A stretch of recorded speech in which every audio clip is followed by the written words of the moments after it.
Hi there, welcome to this video about the aggregate functions in SQL. Whether you're new to SQL or need a refresher, this video you're at the right spot if you want an easy to follow overview of all the aggregate functions available. As always in this series, I have based it on my free SQL cheat sheet. Download link is in the description below, so you can easily follow the queries live without the need for installing any database on your end if you are interested. This is the SQL query cheat sheet, and in here we see our employee table, the one that we are generating on the fly live in a moment. And down here is the part that we are covering in this video, the aggregation functions.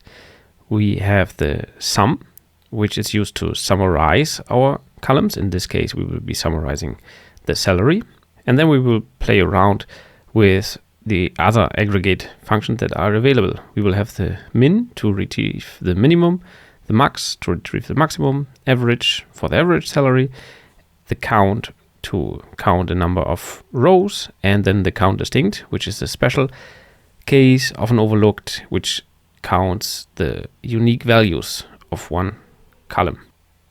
All the queries are stored in GitHub, so you can copy them out and run them on your own machine. And this is also where we will be going now to get the employee table definition. All right, here I am now in the repository, and I will go to the zero data SQL to get the query that generates data for us on the fly.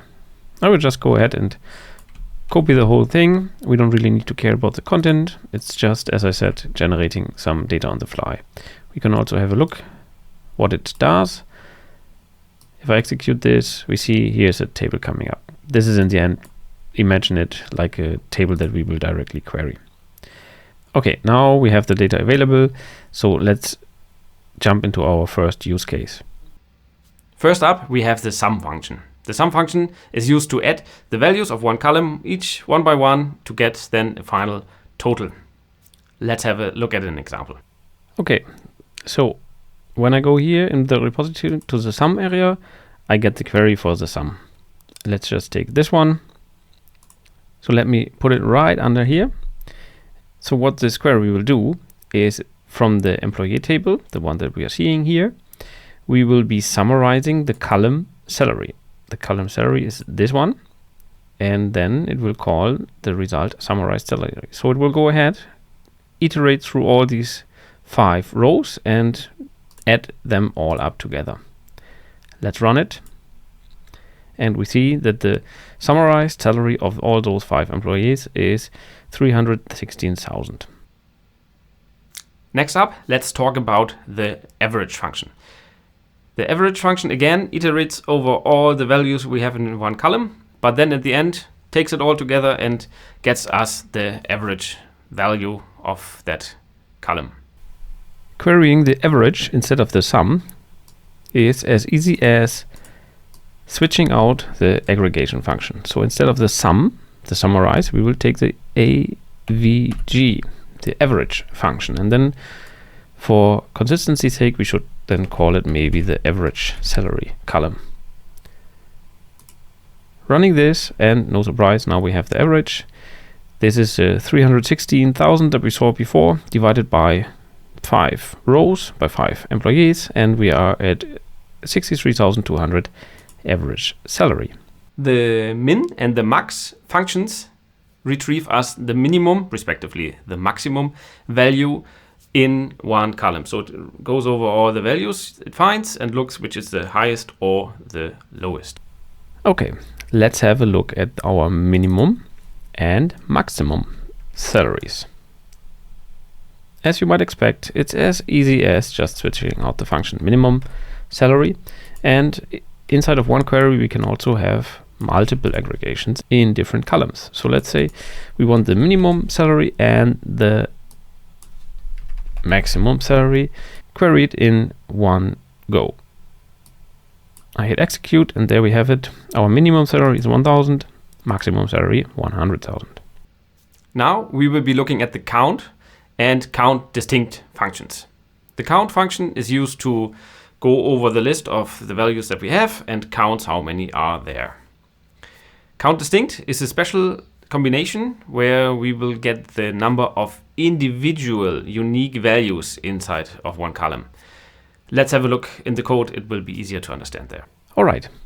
Now let's have a look at the count. If we say count of salary as salary count. If we run this, we get there are 5 rows having a salary. Having a salary means in this case the value is not null. Let's have a look at our base data. All the salaries are here. But if we look here, for example, in the department ID column, we have a null value. So let's have a look what happens if instead of the salary column, I will say count department ID.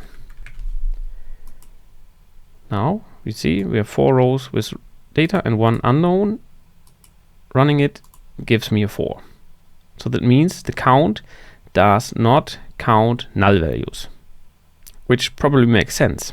And if we really want to know the row count, the number of rows that we have, regardless of null, we can add here a star or asterisk. And then this is the row count, regardless of how many null values are in the table. So we see we have 5 rows.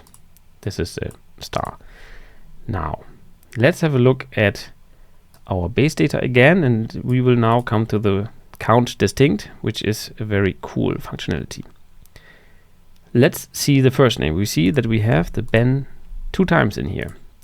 If I say count first name as count first name, and then I can also say, as in the second column, count, and in here inside of the brackets I will say distinct first name. And let's see what the difference is. The first one gives us a 5, so we have 5 non-null values in the first name column, and the second one, count distinct, goes ahead and checks of all the values inside this first name column which are duplicates, and those will be only counted once. So we see that we have 4 unique first names, and in total there are 5 entries in the first name row that are not null. So count distinct, very powerful if you want to get a feeling for the data and duplicates in there. All right, there we have it. A fast and I hope easy overview over the SQL aggregate functions. In the next video, I will be covering the group by functionality, which in conjunction with the aggregate functions will enable us to also not just calculate grand totals, but also subtotals over specific categories. So stay tuned for the next video in the series as well. And last reminder, if you want the free SQL cheat sheet, download link is below.